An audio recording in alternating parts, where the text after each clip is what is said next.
Hi there, Matt Blick here from Beatles Songwriting Academy, sitting reverently at the feet of Lennon and McCartney and then stealing their shoes. That's what we're all about here. Songwriting tips from the Fab Four. We're broadcasting tonight from a secret location 113 miles from Menlove Avenue to bring you a double book review. That's right. Two books, quite different, but a common theme in that they were written by eyewitnesses, which kind of makes them pretty valuable in Beatles studies. The first one, Love Me Do, The Beatles Progress by Michael Braun or Brown, I don't know how you say it. Look, it's so big. The second ever Beatles biography, published 1964, and quite a famous one, Hunter Davis, The Beatles, the authorised biography, only authorised one, written in 1968. This one just gets up to the White Album. He does a little piece in 1978, just looking back on the split, and a little tribute to Lennon that he wrote in 1980. You might think, well, what do I want to buy a book that doesn't even cover the whole Beatles career? But the thing that this guy really has over pretty much any other author is that he was an eyewitness. From the songwriter's perspective, this guy was in the room when Lennon and McCartney wrote With a Little Help from My Friends. Actually sat there in the room listening to them trying lines out. He is not a musician, which is quite obvious when he talks about Stuart Sutcliffe not knowing many chords on the bass. Second book I've read like that. Anyway, but he really turns it to his advantage because he just describes exactly what he hears and sees, and it is hilarious. You find out that John Lennon doesn't really know how to use a telephone.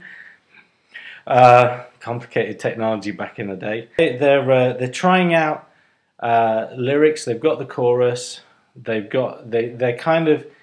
He describes it as just both playing simultaneously, completely different things, until someone says, "Oh, what about this?" and starts playing a bit of a tune. Then they're working on lyrics. There's Terry Doran, I think his name is, and Lennon's wife just reading books and hanging out at the same time.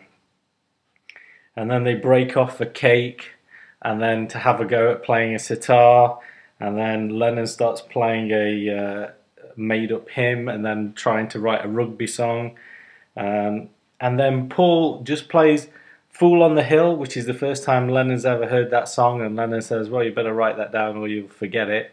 And McCartney says, no, I won't forget it, and he didn't, which is a good news.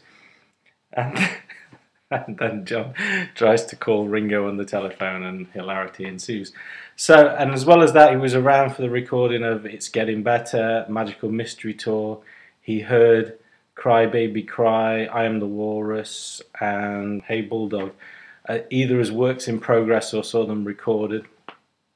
So the guy was there in the room, and just gives some amazing insights, because the Beatles lived in quite a small community, a small bubble if you like, and not many people got on the inside track.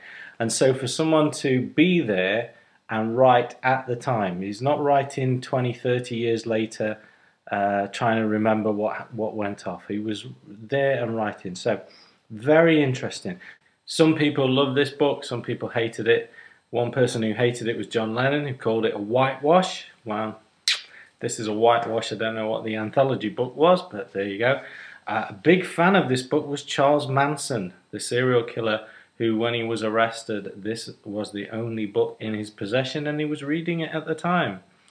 So make of that what you will. Didn't have any strange effect on me reading it. I enjoyed it a lot. It's a lot of interviews with parents and friends and stuff like that. Gave you real insight into who they were as people. So very good book. Even better if you hold it the right way up. I'd recommend that. That is irreplaceable by the sheer fact that he was there. Love Me Do. If you've seen the press conferences, you'll know how witty the Beatles were, and a lot of stuff in Hard Day's Night came from here because he just quotes verbatim what they were saying. There's some hilarious stuff in here, which won't be funny when I say it, but they were on a TV show reviewing records, and they had a Paul Anka song on, and Paul said, "I don't like people with a crack in their voice." John Lennon said, "The crack's in his head." It's funny to me anyway. Press conference in France. How important is it to succeed in France? Paul says it's important to succeed anyway. The French have not made up their minds about the Beatles. What do you think of them? Oh, we like the Beatles. They're gear, said John. Getting into America, press conference. Will you sing something for us? Asked the reporter. We need money first, says John. What about the movement in Detroit to stamp out the Beatles? We have a campaign of our own to stamp out Detroit. What do you think of Beethoven? I love him, says Ringo, especially his poems.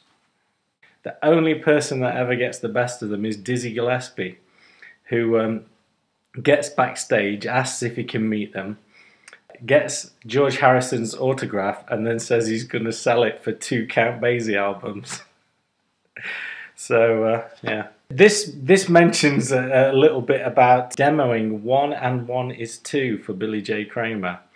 If you're not familiar with that song, there's a good reason, which is because it's rubbish, and they very professionally demo it, and then as soon as the stop button is pressed, John Lennon says Billy J's career is finished when he gets this song.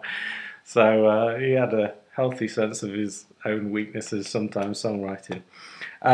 It comes apparently with 16 pages of photos. I can't comment. I got mine for 20p from an anarchist's flea market. It came without pictures. Let me know. Leave me a comment. If you get it and it's good, the pictures are nice, tell me. The other thing that this book is great for is just the real honesty with some of the comments. Think about how the Beatles have been airbrushed in the last sort of 10 or 20 years. And imagine a quote like this from Jane Asher getting into like the anthology book or the TV series. This is what she says. She was still going out with him at this point. It's just that he's so insecure. The trouble is he wants the fans' adulation and mine too. He's so selfish. It's his biggest fault. He can't see that my feelings for him are real and that the fans are fantasy. Whoa!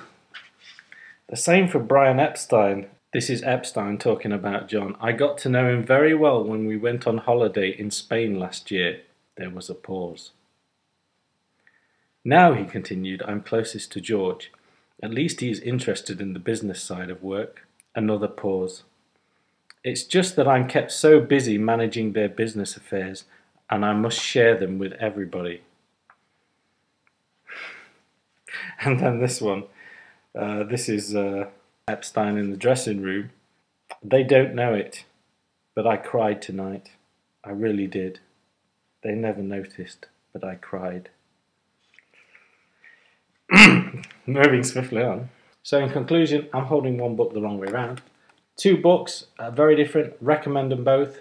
You can pick these up for pennies off Amazon.